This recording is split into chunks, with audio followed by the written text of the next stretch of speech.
বেগুনের এই রেসিপিটা একবার খেয়ে দেখার অনুরোধ করছি। বেগুন ভাজিটা করার জন্য প্রথমে নিয়েছি ২টি বেগুন।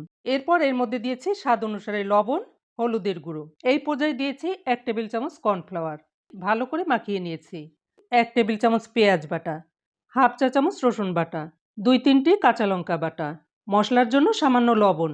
এরপরে দিয়েছি সামান্য হলুদ, সামান্য মরিচের গুঁড়ো আর দিয়েছি হাফ চা চামচ চাট মশলার গুঁড়ো। তারপর দিয়েছি 1/4 চা চামচ গোলমরিচের গুঁড়ো, ১ চা চামচ ভিনেগার। তারপরে সামান্য পানি দিয়ে মিশিয়ে রেখেছি। একটি ফ্রাই প্যানের মধ্যে দিয়েছি সরিষার তেল।